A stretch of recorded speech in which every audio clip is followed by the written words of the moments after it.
hi everyone, welcome to the Icehouse podcast. I'm Bryar Stewart, the community manager here, and it is a privilege to have some awesome leadership development program attendees on the podcast today.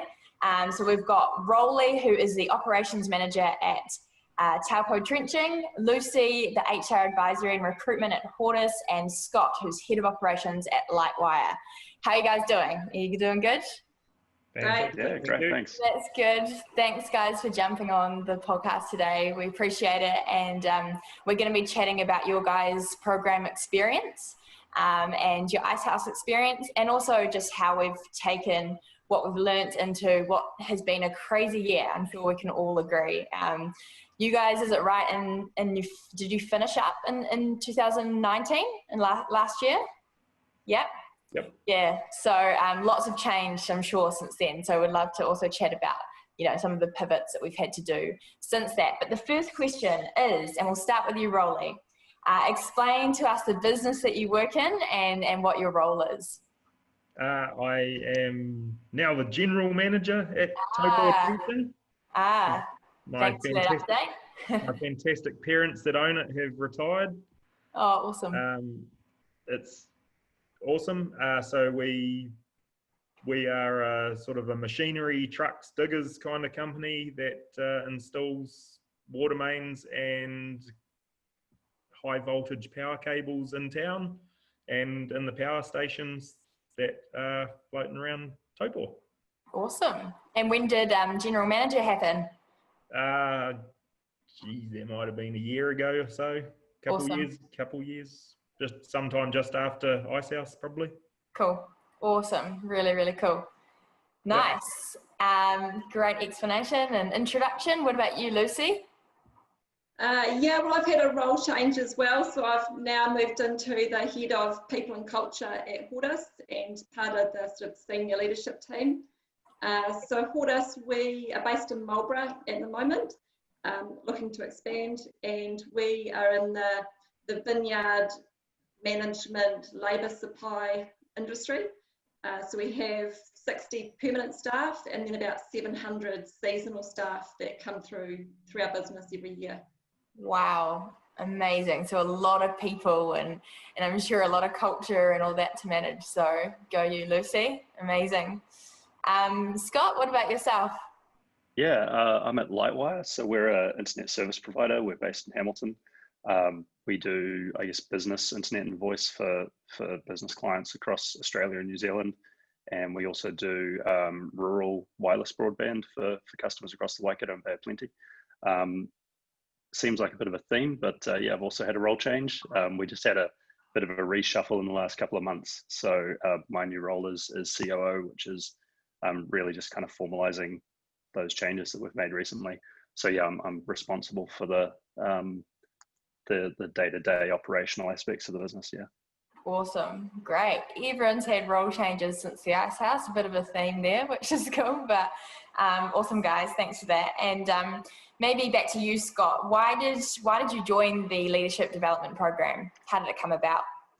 Yeah. So I've been with Lightwire since it was a startup, 15 years ago now. And my background, is in computer science. I had a kind of a technical individual contributor role as we were kind of growing the business. But as things moved on, naturally I ended up taking on more and more leadership roles and responsibilities, and that worked out relatively well for a while. You kind of use your intuition and kind of figure things out as you go. But as we got bigger and bigger, and then we had some quite serious growth plans moving forward, I got to a point where I felt like I wanted to really formalize that training, that kind of leadership training, to try and feel like I could be more effective as a leader, as I transitioned out of that individual contributor role and into more of a leadership role. And so our owner manager had done the OMP program in the past and suggested LDP as a way to do that. So yeah, here we are. Great. That's really cool. What about you, Roly? My fantastic mum put me onto it, believe it or not. Great. Being that she's one of my bosses. It was I was not a school sort of person, and it was not a school sort of program, so it kind of Awesome. it fitted, it fitted well. So it was kind of a trial a little bit for me, going back to a semi-classroom environment, having a go at that. I'm a bit more of a hands-on learner than a academic learner. However, it was really cool. It was Awesome. I enjoyed it. Cool. It was amazing to see the diverse people in the course. Yeah, cool. And did your awesome mum, did she do owner manager program or no? No, she hasn't. Yeah. So I think she might be a bit past that now. She's of course, she's obsessed with education. She's a semi-famous educator. Go her. She might have just gone past that now. She's sort of gone into the retirement years now. Totally. Yeah. Oh, cool. Getting out the tail end of it. Yeah, totally. Cool that she popped you on it or suggested it. That's very it was really awesome. Really cool. Cool. What about you, Lucy? Yeah, well, Hortus has been working with the Icehouse for a while, so I think we've had about 9 other people that have gone through the leadership development program before me. And yeah, when I was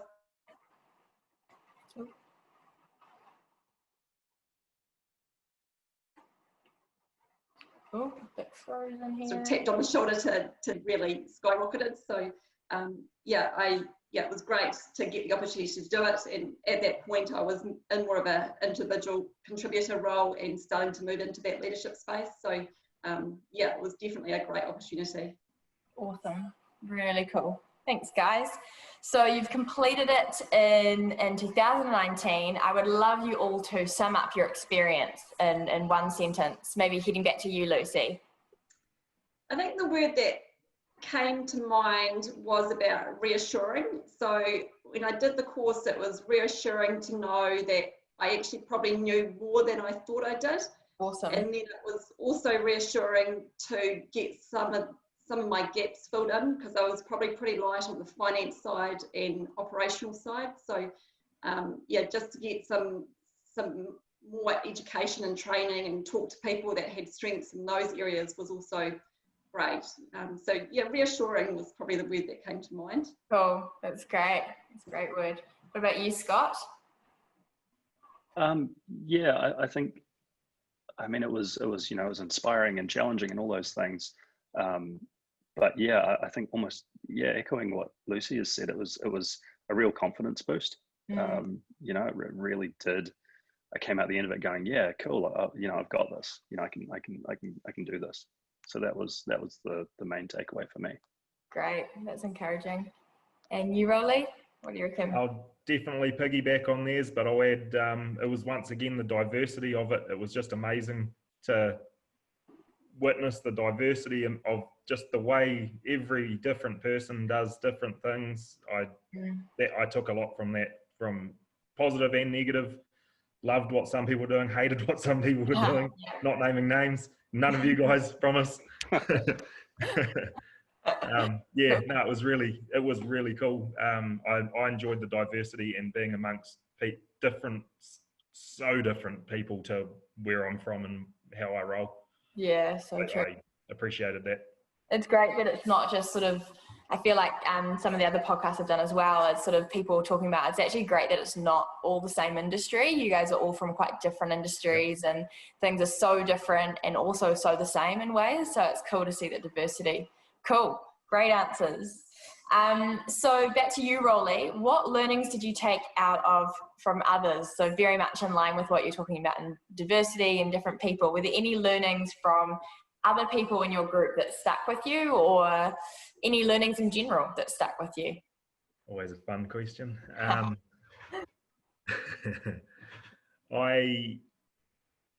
One major thing I took from it was the sort of the modern age of going into the modern age of leadership, where you're not a boss, you're not the dictator of the company kind of thing.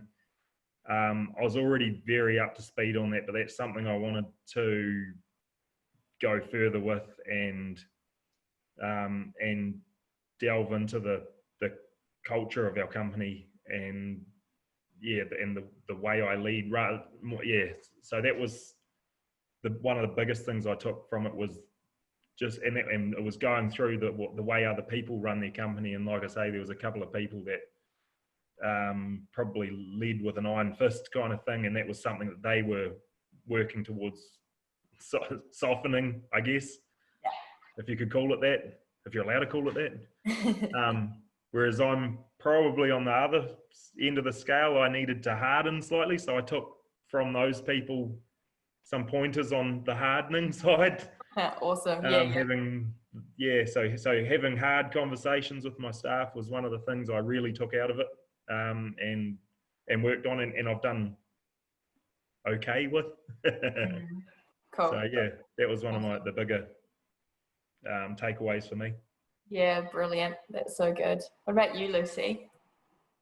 I think one of the things that I absolutely loved around the course was that realisation that there are great businesses here in New Zealand with great managers that support their staff, and for us just being all together for this time period, you know, everyone really positive, focused on their learning, just wanted to lap up everything from dawn to dusk, and you know, asking questions of each other and challenging each other. And I think just being immersed in that learning environment where everyone is so positive, you know, I just love that, and I sort of really wanted to come back into Hortus and just keep that positivity and learning alive within our sort of leadership group, which yeah, that's been something that made a huge impression on me, just that positivity and learning. Great. So cool. Really, really cool. What about you, Scott? Yeah, I mean, I think for me, it really, we had quite a diverse and quite a large cohort of different businesses and different leaders.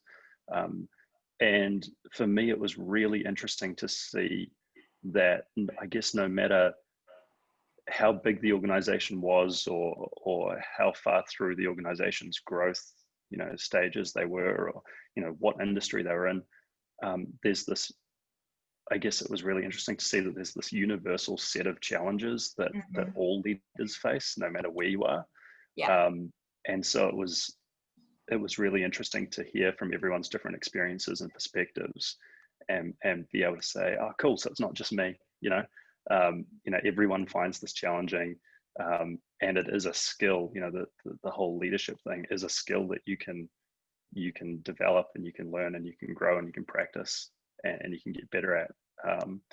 And so, yeah, it certainly wasn't just one thing that came out of it. It was just so many different things. And, you know, the other guys have said all sorts of things along that line. But yeah, for me, it was that idea that, you know, everyone faces the same challenges, and we're all having to solve the same problems. Awesome. Yeah, so true. And I went to an owner manager program, I think it's 51, a couple of weeks back now, and it was their first day, and they sort of walk in as strangers, and then after literally the first session, they were all from different industries but chatting about some real similar problems that they face. And it was a real eye-opener to me, just exactly what you said, Scott, of just, you know, you think like, oh, surely our worlds are so different, but really in so many ways they're so similar. And so cool to hear it's an experience you guys went through as well. So really cool. Maybe continuing on, Scott, any changes that you made within the business or helped sort of implement after completing the program? Yeah, I think, I mean, a lot of things, we've changed a lot since, you know, I can't even remember how long it was ago now. It feels like a decade. This year's been a very long year. But yeah, no, there's definitely been a focus on process and efficiencies within the business. You know, we got a lot out of the, you know, taking those lean ideas and seeing how we can implement some of those. Probably some better communication throughout the organization as well, you know, getting more alignment across the leadership team, and then how you actually effectively filter that down into the operational teams has been something we've been focusing on, and I think has been quite valuable, getting everyone pulling in the same direction.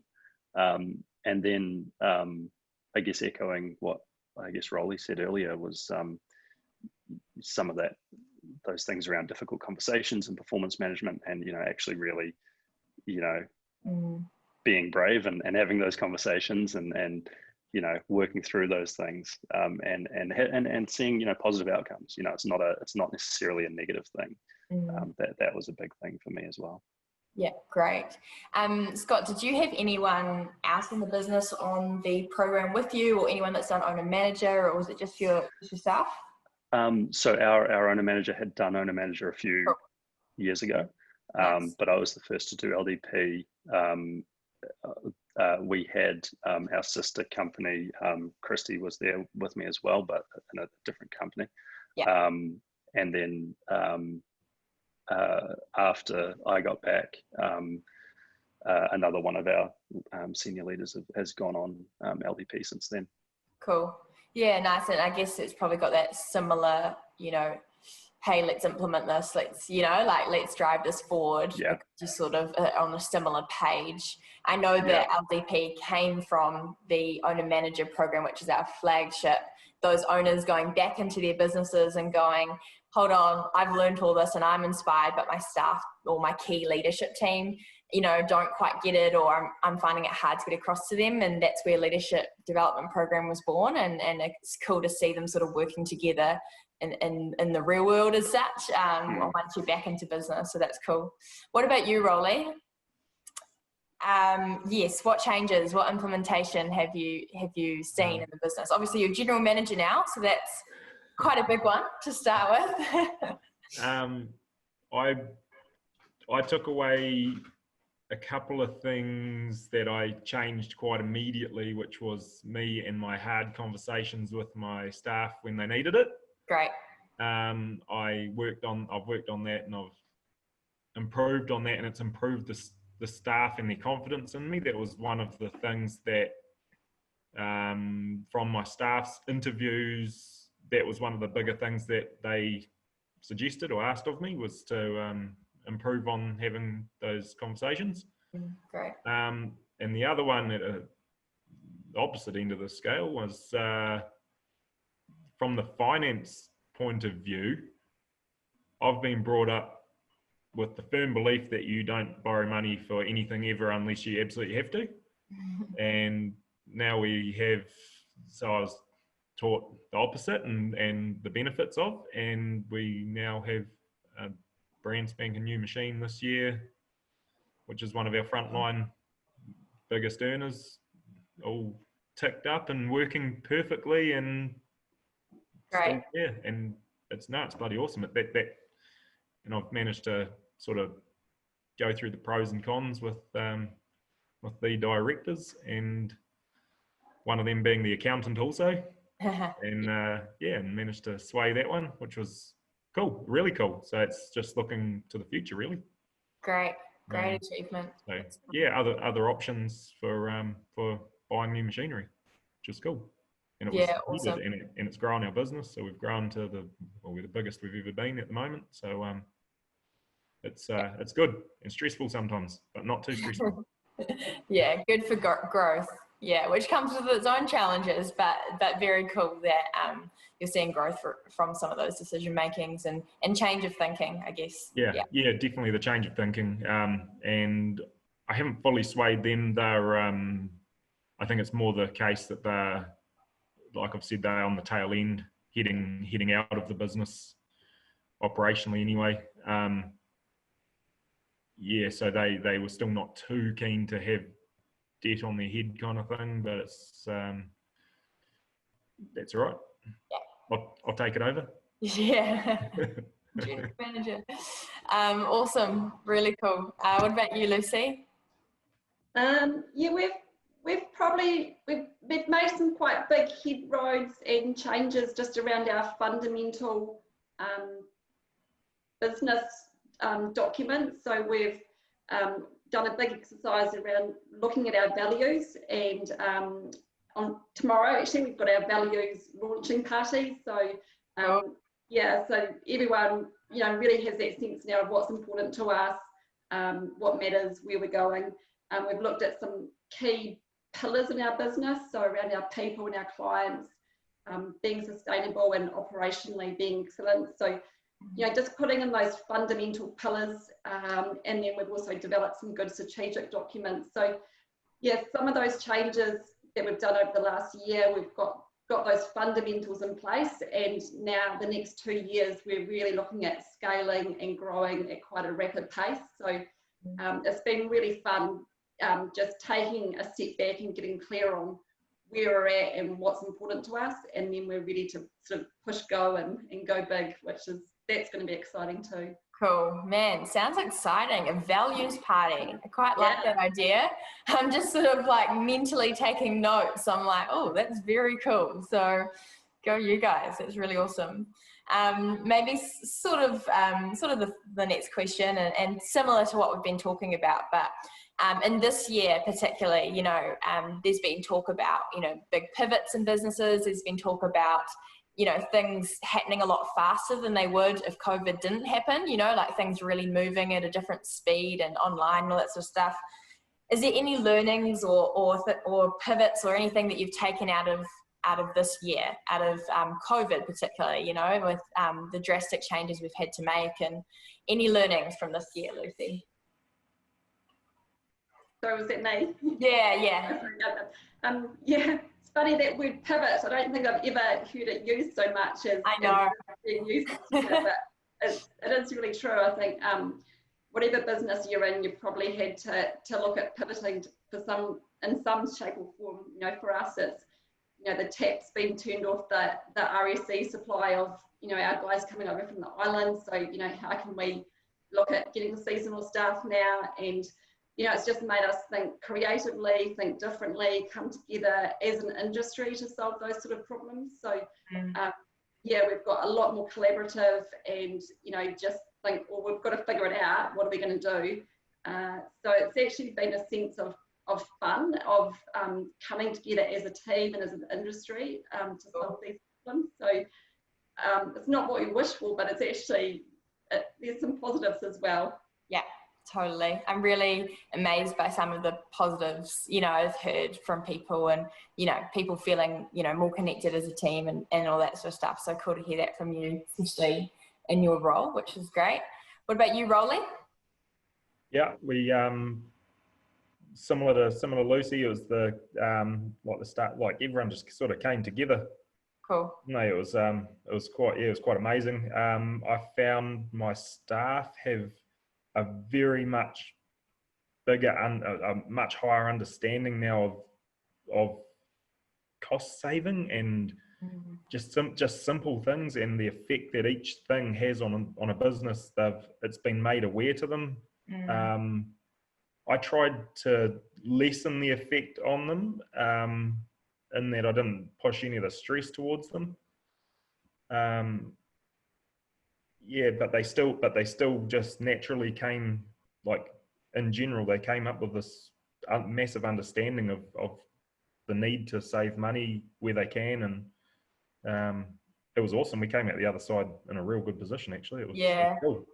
That's gold, actually. Just that idea that they actually started to cotton on to what costs of what it costs to run a business, and how we can sort of slim down in areas. And absolutely. I feel people are a lot more understanding of, hey, we can't do this because budget and saving on COVID and all that sort of stuff. It's definitely a bigger understanding around that, which is really cool to hear from you. No, it was cool. We managed to pay everyone the whole way through, and then came out the other side with all that work that we hadn't done there lumped on top of all the regular work, and took on staff, which was helpful, I guess, for our community.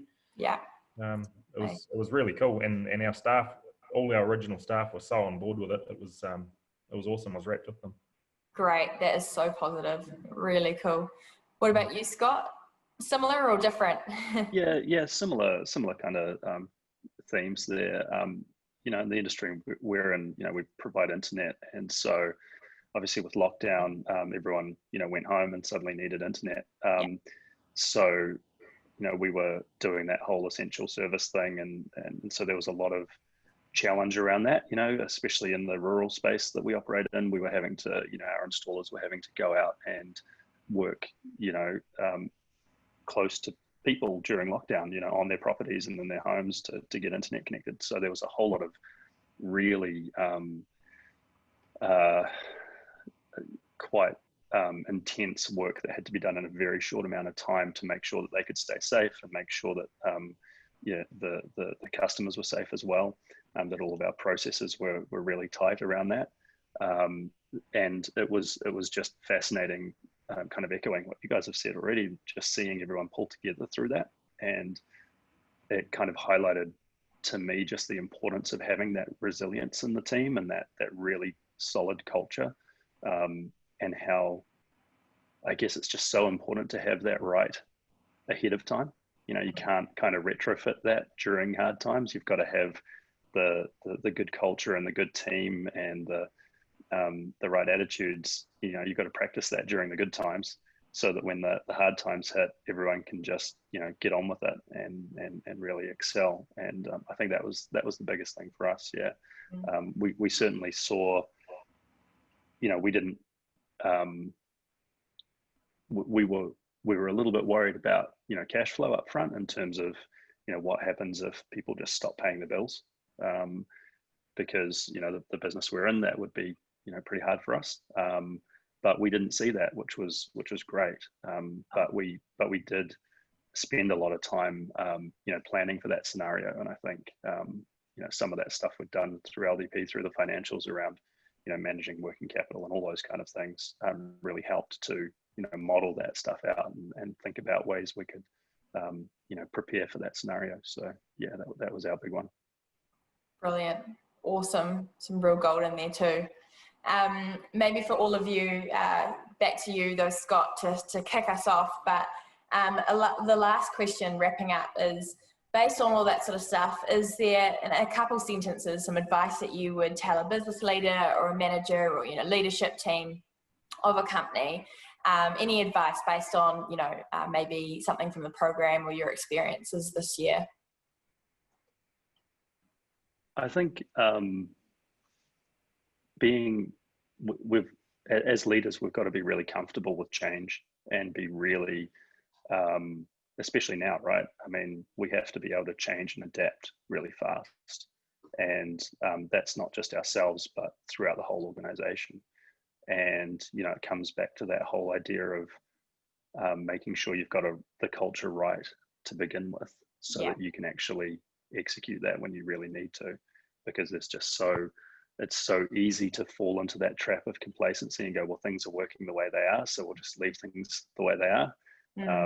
And I think one of the things that LDP really showed for me was we can very easily fall into that trap of just doing the work and getting the work done every day, because there's always more work to do. But it's so important to take that time out and step back and really think about what we're doing, why are we doing it, how are we doing it, are we doing the right things in the right ways, could we be doing things differently?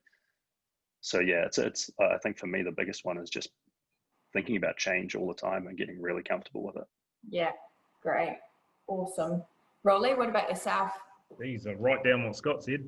Yeah, no. I agree. So good. I'm not much of an advisor. I'll stick with my traditional: treat the staff with respect, and they will always perform for you. I've stuck with that, and it's taking over an old school business. It took a while for that to actually come into effect, but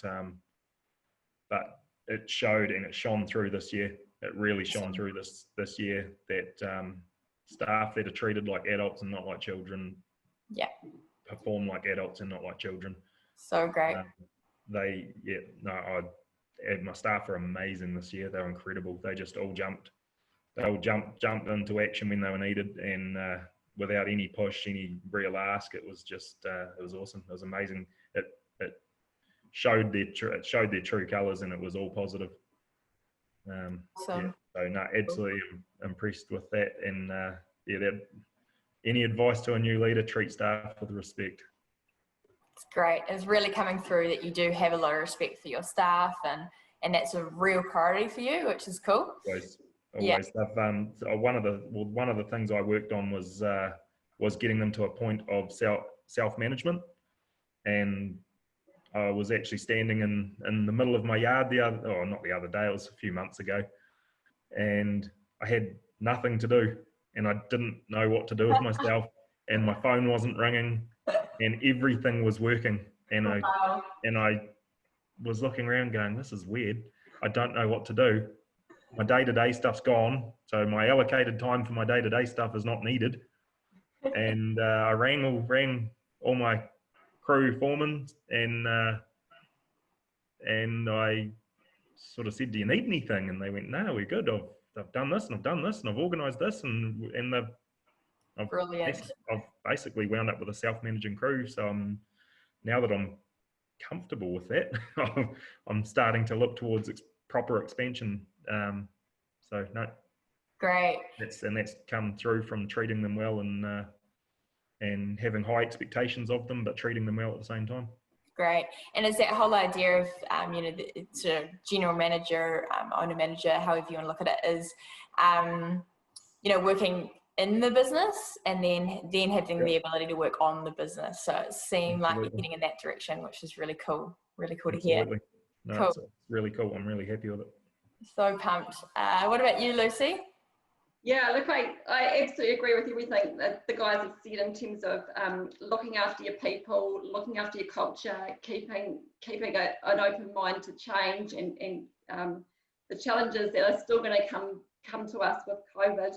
I think the one thing I'd add to that is just looking after yourself. I think, our role as managers, we want to turn up into the business every day, feeling positive, feeling excited, feeling hungry, ready to go. And I think having that level of energy does mean that we need to just take care of ourselves. And, for me, every morning it's about getting up, going for a walk, because I know that's going to, give me that attitude that I need to be a good leader. So I think just add to that list is making sure that we're looking after ourselves as well.